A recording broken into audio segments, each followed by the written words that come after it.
The purpose of today's video is to allow you to learn the last two properties from the periodic table.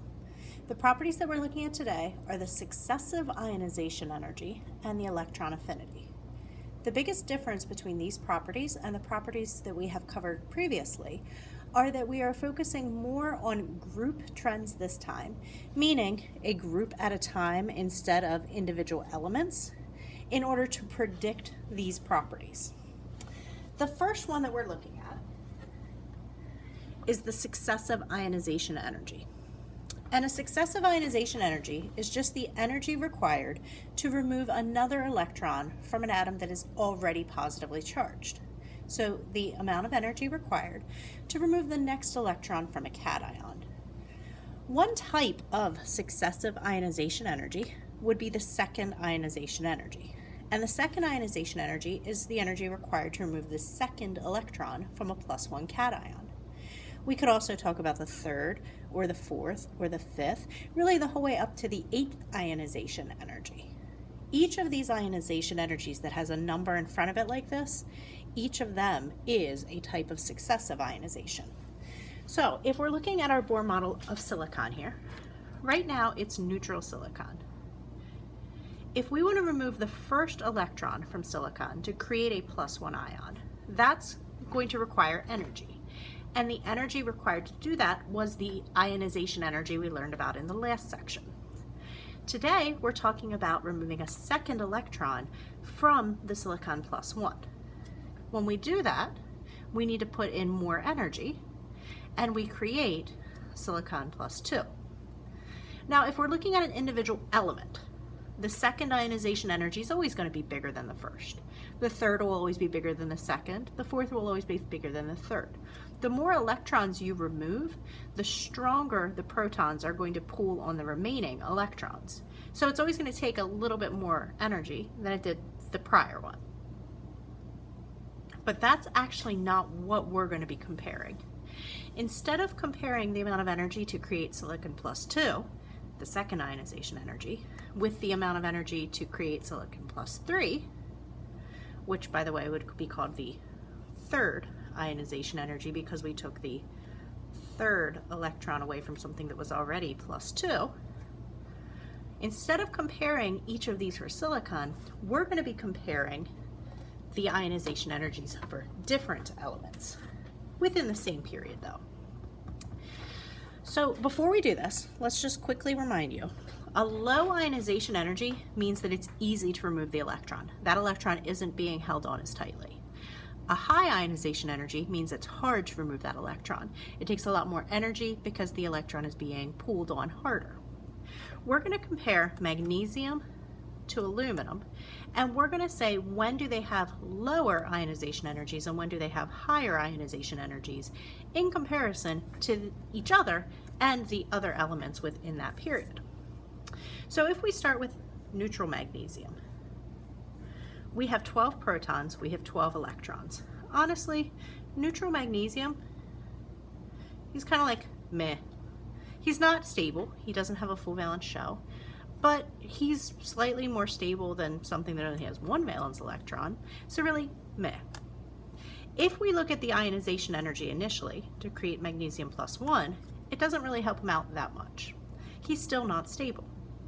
But if we put in just a little bit more energy to create magnesium +2, now that entire ring goes away, which means he now has 8 valence electrons, which means he's now happy. Because +2 is the common charge, +2 is the number of electrons we need to remove in order to make him stable, +2 is where magnesium is going to have the lowest ionization energy compared to other elements in its period. So elements in group 2, like magnesium, we say they have a low second ionization energy. They have a low second ionization energy because removing the second electron makes a +2 charge, which makes them stable. Similarly, if we look at aluminum, aluminum starts with 13 protons, 13 electrons. If we look at the initial ionization energy, it really doesn't do much. If we look at the second ionization energy, still not great. But if we look at the third ionization energy, taking that third electron away is going to remove the entire valence shell, which will give aluminum its +3 charge, which again is its common charge. And it's its common charge because that's the charge that's going to make it stable. Since removing the third electron made magnesium stable, it's not going to be requiring much energy to do that. It wants to lose the third electron. So elements in group 13, like aluminum, they're going to have a low third ionization energy when we compare them to the other elements within their period. High ionization energy, remember, means that it's hard to remove the electron. It's going to be incredibly hard to remove an electron from an atom that's already happy, an atom that's already stable, because you're taking something that's already stable and making it less stable. You can also think of it in terms of you're taking something that is now a whole energy level closer, getting pulled on by the protons even harder. It's going to require a lot of energy to do that. So if an element like magnesium has a low second ionization energy, it's going to have an incredibly high third ionization energy. Taking another electron away from something that's already stable is going to make it incredibly upset. And if you're doing that, you're going to have to give it a lot of energy for it to be willing to lose that third. Over here, aluminum had a low third because that's what made it stable. But if you try to take the fourth electron away, now you're making it less stable. Now you're making it upset. That's going to take a lot of energy. So if we go back to our original example of silicon, we had talked about silicon +3, the third ionization energy. If we remove one more electron from silicon, that takes away that entire energy level. It's now stable, so it would have a low fourth ionization energy. That's what made it stable. But if we try to take another electron away after that, that's going to make it less stable. So silicon would have a high fifth ionization energy. And I'm hoping that looking at magnesium, aluminum, and silicon allows you to kind of think in terms of what that looks like on the entire periodic table.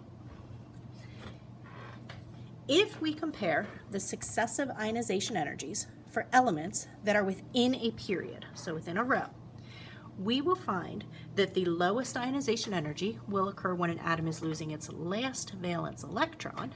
That's because that's what makes it stable. And the highest ionization energy will occur if you try to take another electron away after that one.